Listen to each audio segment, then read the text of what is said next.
have the pleasure of introducing Mr. Shailesh Gandhi, the the chief guest, as well as the person we are all eagerly waiting to hear from, and as well as ask questions to. Mr. Gandhi is a civil engineer from IIT Bombay. He's a first-generation entrepreneur, and he set up a company called Clear Plastics Limited, which ran for several decades. In the late 1990s, he began to devote a considerable amount of time on his own for civic issues. In 2003, he sold Clear Plastics after running it for almost 23 years in order to devote his life completely to social work.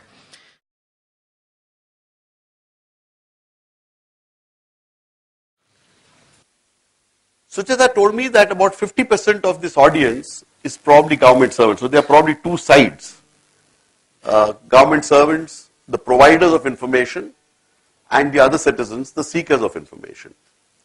And quite often when I do workshops for public information officers or talk to them, they believe there are two sides. People in fact ask me, they say, Mr. Gandhi, how do you feel being on the other side? From being a citizen activist to an information commissioner. Let me put a simple proposition to my friends who are from government service. In a week of 168 hours, you are a government servant, even if you are a very hardworking government servant, for usually not more than 55 hours. That's about 32% of the time you are a government servant. Even if you are a director in a bank, you go out and the roads are bad, you suffer just like the citizen does. If the air quality is bad, you will suffer. If the green cover goes, you are in the same boat as anyone else. So my submission is you are about 32% stake as a government servant and the rest as a citizen. Let's take one more step. In an average lifespan of about 75 years, you are a government servant for about half the time. The rest, you are like any other citizen. You retire and get out, you will suffer exactly like any other citizen does. And therefore this 32% I would submit comes down to 16%. 16% is your stake as a government servant, the balance as a citizen. And just one more step. In an average family of 4, usually only one person will be a government servant, the other 3 will not. But to all of us, what happens to our spouse, our child, our parent is in fact at times more important than what happens to us. So therefore my submission is your stake as a government servant is 4%, 96% is your stake as a citizen. And therefore, my submission is, there is just one side, the citizen side. What benefits citizens is bound to benefit all of us. There really cannot be two sides to this. It's just one side, and therefore, assuming now that we are probably a homogeneous lot now, let me ask you a simple question. 1947, 15th August, we got Swaraj, independence, and for a century before that, we struggled for this. Are we happy with the state of governance? Can I hear an answer? No. Anyone who says yes or Raj? Are you saying you do not like your own Raj? Is that the answer? We have Swaraj and we don't like our own Raj. Is that the answer? This confusion. I mean, how can it be that I don't like my own rule? My submission to you is, on 15th August 1947, Swaraj never came. It was a transfer of Raj from the whites to the browns. And we didn't really realize this. People say we are a democracy. How is this possible, Mr. Gandhi? We have a reasonably functioning democracy. Do vote, and we have a reasonable system of voting. We are able to throw out governments, change leaders, and so on. It's a reasonably fair system of voting. My submission to you is we have what I call an elective democracy, not a participatory democracy. Miss the heart and essence of democracy. So we have an elective democracy, we go and vote, we change governments, and after that we don't participate. The heart and essence of democracy I would submit to you is the concept that every individual citizen is a sovereign in her own right. And she gives up part of the sovereignty to the state in return for which she gets the rule of law. It's a negotiation of the individual sovereign citizen with the state. This somehow we've missed. We transformed into an elective democracy, rightly so. But this transformation into a participatory democracy was missing. And I would say that my belief in right to information is that this is the one tool that has the capability, the potential of changing the face of India from an elective democracy to a next stage, the participatory democracy. Having said that and tried to lay down why I have great faith and what happened in the last 15-20 days in Delhi and all across the country, I believe perhaps was ignited by this spark of right to information, slowly empowering citizens, making them feel that they have the right to say what they want, not just at elections but even in between. And this, I believe, will continue and keep spreading and increasing more and more. Having laid this down, now I'm going to try and put across the perspective of the Right to Information Act from the way I look at it. As Mr. Mundra mentioned, yes, 2nd December 1766 was the first Freedom of Information Act in the world in Sweden. This was primarily sponsored by a Finnish clergyman, Anders Shailesh.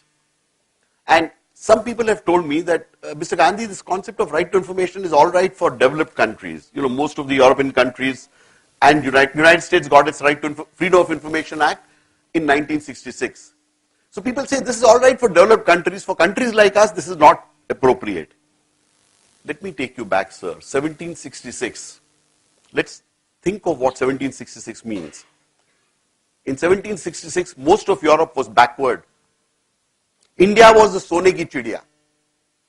It was not Europe. My belief is that democracy is what led them to progress. We were monarchies at that time. And we continued, and then the British came. And until 1947, we continued with the British. We did not have a democracy. I genuinely believe that it was democracy that led the Western countries, because democracies evolved there. And that is what led to their progress, and that is what will lead to our own progress. Therefore, I believe right to information and democracy, a truly participatory democracy, is the foundation for a truly prosperous nation. Now, Anders, incidentally, is said to have been inspired by Confucian philosophy, which goes back to 5 BC. And what I found interesting in that is, Confucian philosophy was that even emperors must admit their mistakes. What is right to information? Why are people so scared of right to information? Because they feel it exposes something. I believe the moment your mistake is exposed, you have a chance of improving yourself. When you are evaluated in a paper, when a student gives a paper somewhere and he or she is evaluated, it gives the person a chance of understanding where the mistakes are, where the follies are, how you can improve.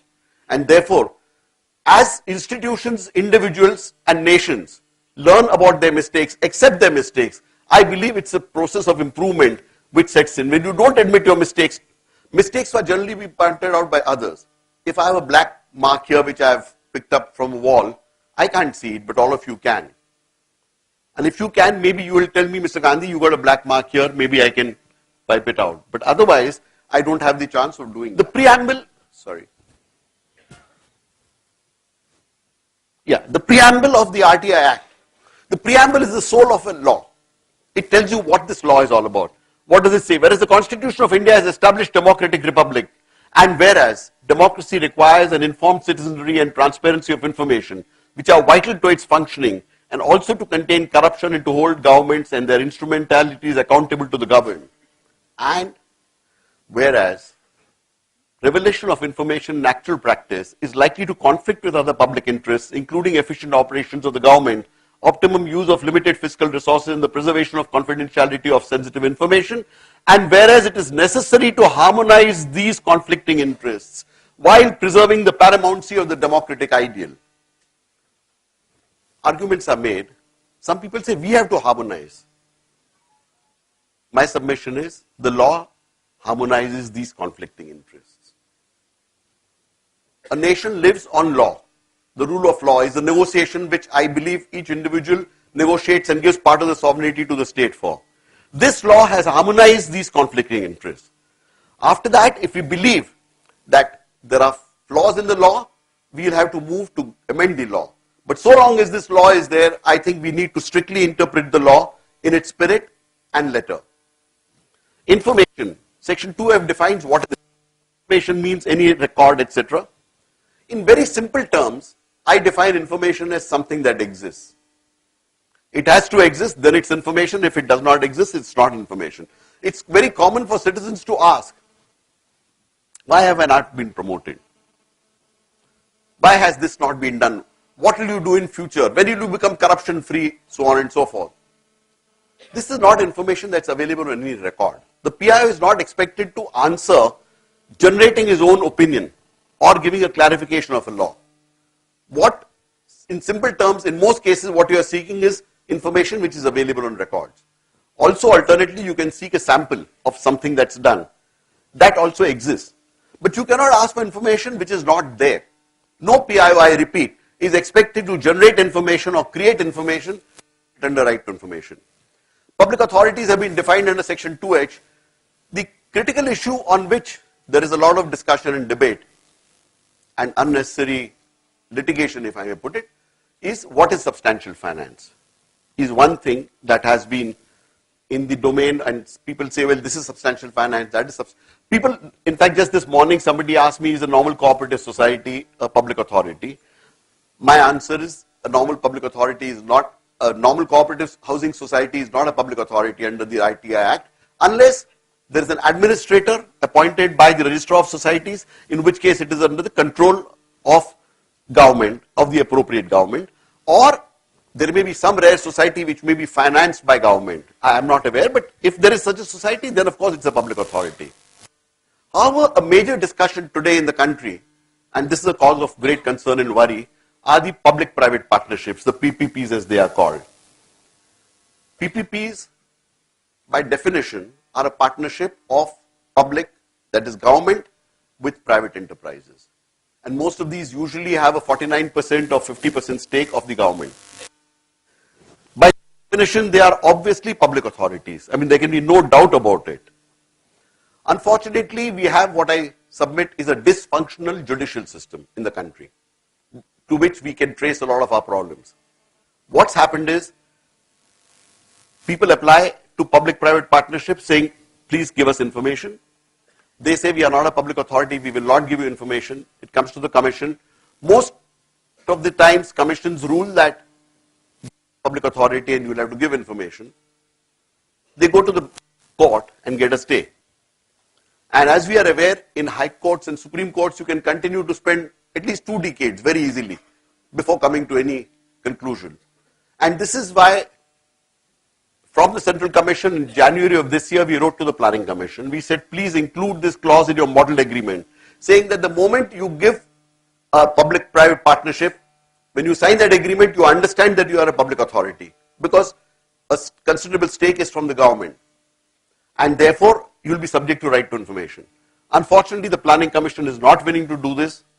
And I believe citizens and others will have to take this up, because in the next 10 to 15 years, as we are able to understand, a lot of public assets are going to be given up to these public-private partnerships.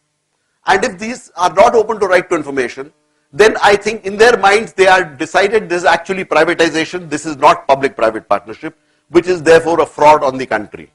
And I would submit and say that all of us need to agitate about this, get the government to agree that public-private partnerships must come under the Right to Information Act.